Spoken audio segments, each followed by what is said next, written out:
Hello and welcome to another BTFO. Today we're going to be talking about Scream 7 and Undertone.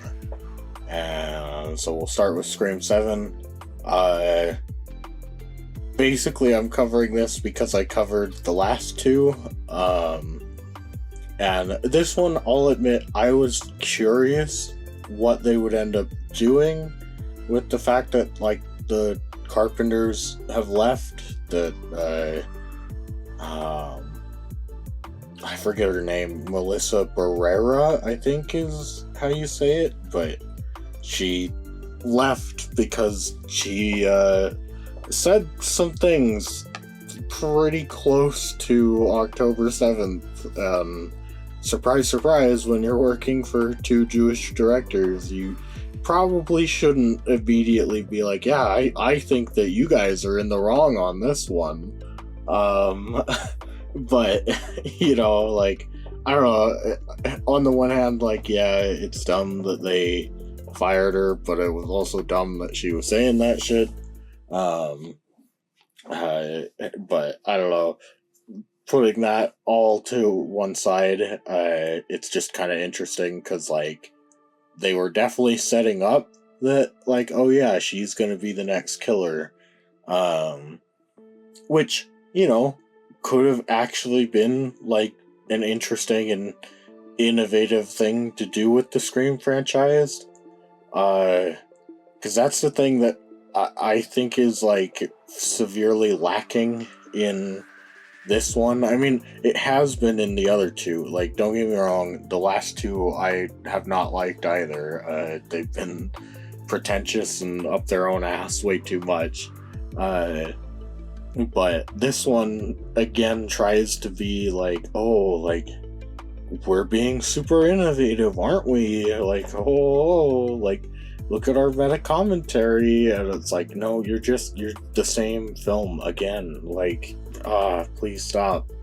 And I don't know, it's just kind of annoying where, like, pretty much all of the characters were introduced to except for Sydney's daughter, which, I don't know, at least to me is pretty funny, where it's just like, yeah, no, she's definitely been around the whole time.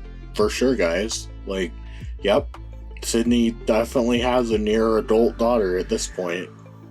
I was like, oh, okay, yeah, sure. Like, alright. But other than her, like, all of the characters are all just paper thin. They're all meant to be, like, red herrings until they get killed off. And throughout the film, you've got, like, Stu on, like, video calls, like, being like, oh, guess who's back? Like, and you've got Matthew Lillard there. It's just, I don't know. So, like, I guess getting into spoilers, I guess, if you care about that, Matthew Lillard is not the killer. They didn't actually bring Stu back. Instead, they argue that that's AI from the neighbor and a random, like, psych ward guy.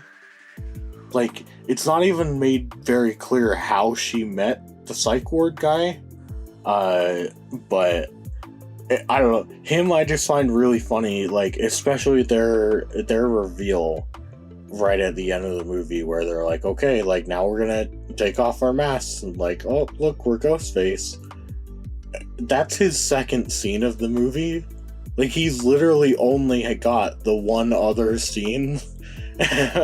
So it's like, oh, yeah, I don't recognize this person because I don't really, like, give a shit who they are. At least for me, and, like, I know I talked to some people and they kind of had the same reaction, but, like, the second that they're like, yeah, it's not actually Matthew Lillard, it's these two random characters that have been inconsequential and kind of off to the side for, like, the entire movie. and like they try and have the lady like go into like giving a backstory for herself. It's really hard to pay attention because it's like, I don't care. This is lame. Like, I don't know who you are. This is fucking lame. And for as much as you want your franchise to be innovative, if I can say that word correctly, like, what would be actually innovative? If instead of being like, oh, look, it's two other people that you would have never guessed were Ghostface. What if you just, like, straight up were like, yeah, no, it's Stu. Like, we told you the whole time who Ghostface was.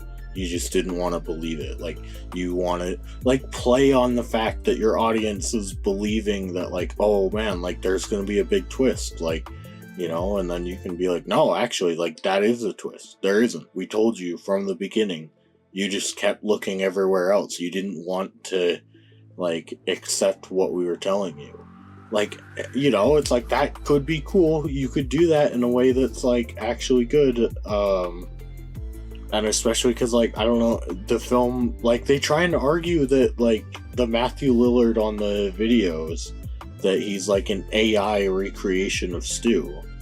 And it's like, guys, Stu died as a teenager in the 90s. Like, how much reference material would AI even have to, like, make an adult version of him? Like, that's not how AI works. Like,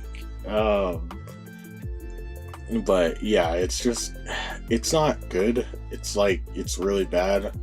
I did find it funny because they bring in the commentary siblings from the last two movies, because I guess they were like, nah, we still need the paycheck, because Jenna Ortega can go, nah, it's fine, like, I've got a bunch of shit movies lined up that I could go do, so she's not worried about pay. So it's like, oh yeah, they're gonna stay behind though. I don't know, to me it was kind of weird because it almost seems like they recognized that, like, oh yeah, we don't really want to have her big commentary scene in this movie, and so they, like, condense it down. Basically she just says that, like, oh yeah, this is another, like, we're in the age of nostalgia, and so of course they're, like, bringing back a classic character, and they've got the original killer going after the original girl. It's a lot like Laurie Strode, which I just found really funny because it's like, oh, I mean, last film you referenced Laurie Strode as a character that they kill off to reinvigorate the franchise, but alright, I mean, it was stupid when you said it then, and it's stupid when you're saying it now, but okay, sure. Yeah, it's not a good movie, like, at all.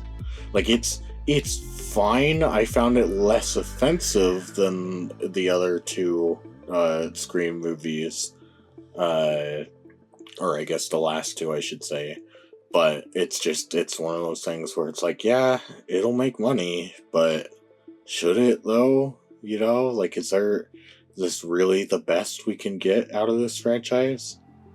But moving over to Undertone, a new original film. Undertone is an extremely low budget horror, or at least it appears that way. I guess I don't actually know what the budget was. I know there was a ton of production companies on it, but it's a neat idea that I think has okay execution. It's not, I wouldn't recommend Undertone. I think it's longer than it should be.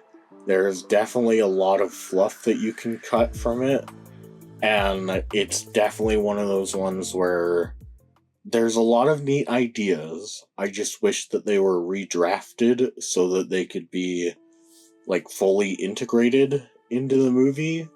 Because the idea is that like you have this lady and she does a podcast with her British friend. It's weird because I say British, but like, because they do establish that the guy's from London, but I'm pretty sure he's just got an American accent throughout it. Like, I don't, if he does have a British accent, it's not very, like, noticeably British. Like, it's not very different from her accent. But basically, they, like, go through and read ghost stories and stuff, and she's the skeptic and he's the believer, that kind of dynamic. And so the idea is that, like, the horror comes from the audio component of the film rather than the visual. There is some visual elements, but like that's kind of the idea, is that like, oh, it's more, you gotta listen. And to that extent, it's like it jumps all over the place, where I really don't appreciate, it does a thing that, like, you know, if you've ever seen an episode of like Ghost Adventures, you'd know that they do the same thing. But I really hate the whole, oh, we play a noise once, oh, didn't you hear this one thing, and then we play a different noise that has that one thing, and it's like, okay, like, you know, like, is there not a reason why we couldn't just play that second noise first, and then, like, you know, the people who actually did hear something can be like, whoa, like, I'm rewarded for paying attention, like, you know, but they don't do that, and it's like, that's kind of annoying.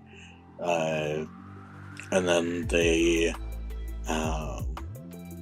like, I don't know, the story of it is kind of obnoxious, where it's like, oh yeah, there's this email, and I really, like, some of the dialogue, man, is really bad, where it's like, oh yeah, this email that's a random chain of letters that spells out a word backwards, and it's like, okay, so it's not a random chain of letters, like, you know, and then it's like, oh, there's random letters descending in the email, and it's like, no, dude, it clearly spells out, like, atonement, like, what are you doing? Like, why are you retarded? Like, why can't you read? Like, but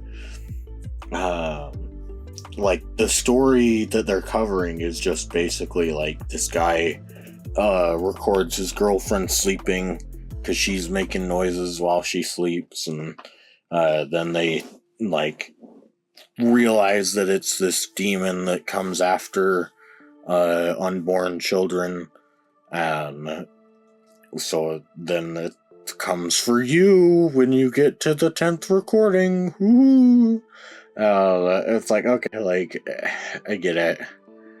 And it takes a while, and there's a lot of, like, not really much happening.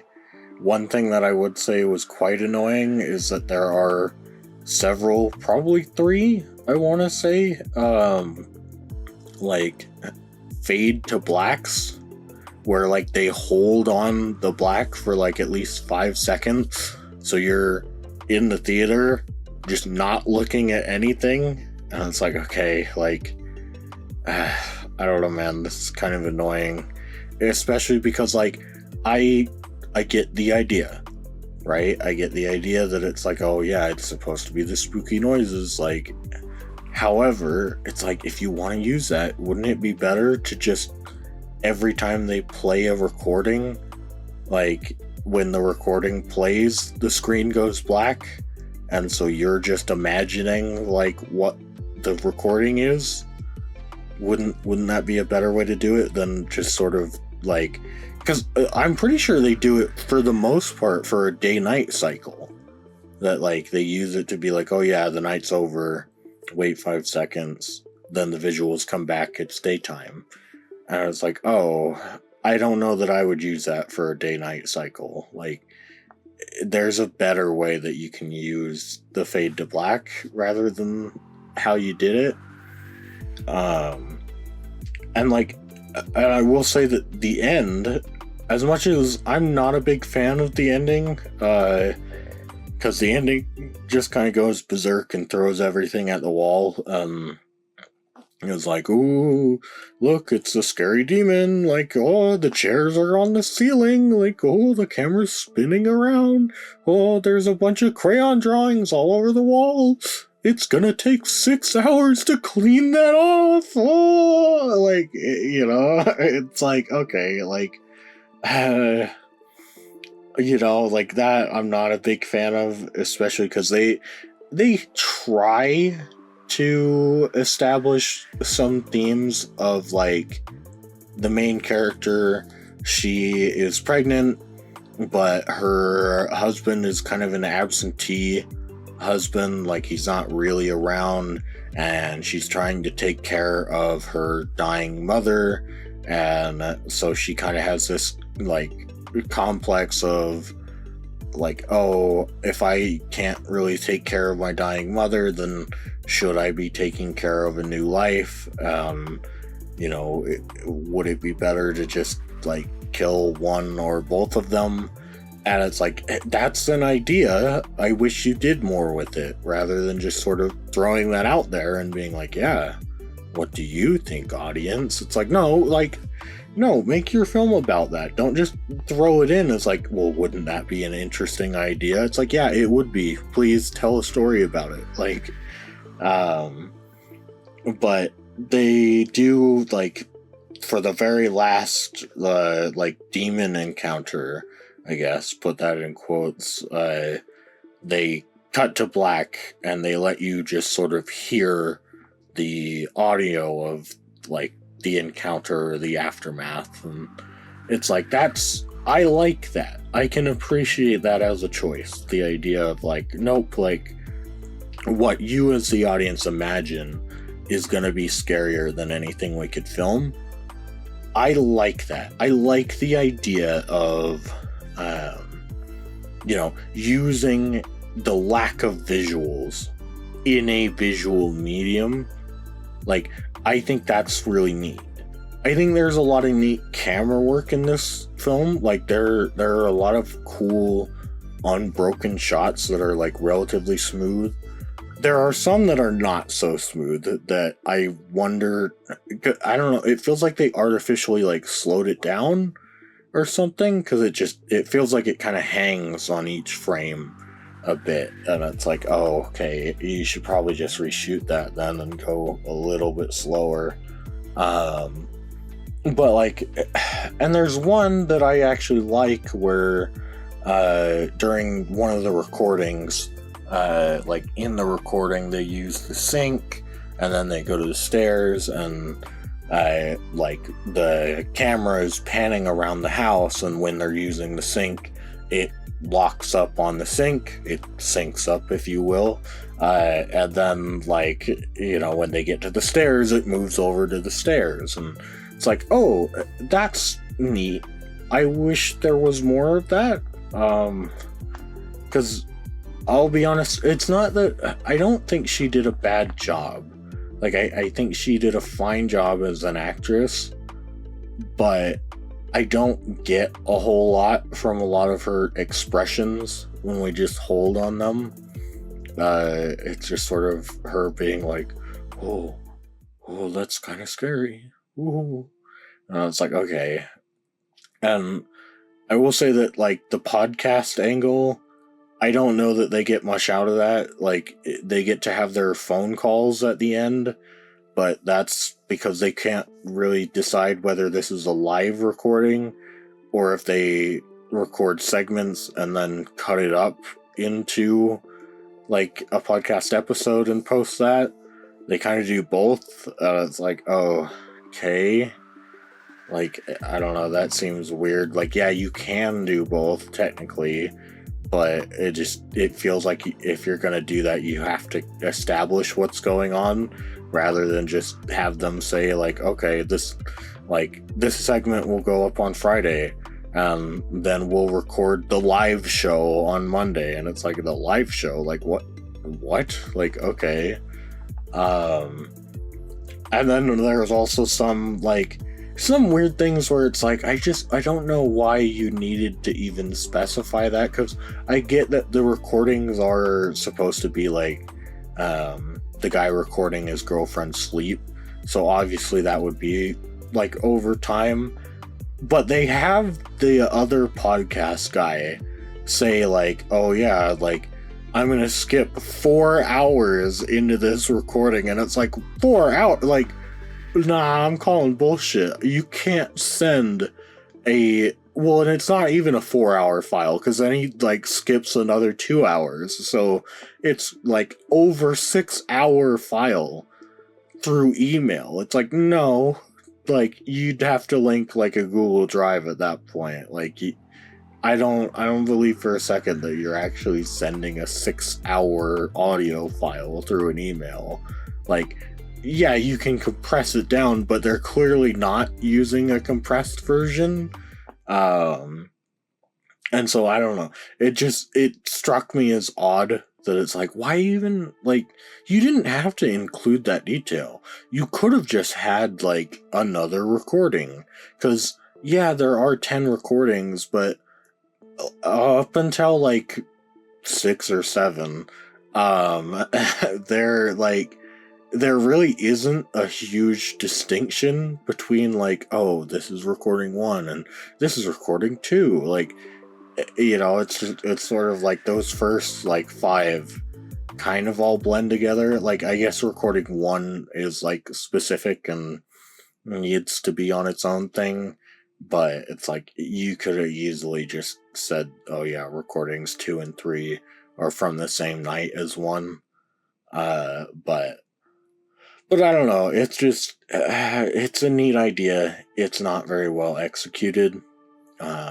And so yeah, overall, I wouldn't recommend either of these movies. I mean, maybe give Undertone a chance, like, at home, you know, when you can skip through the boring parts.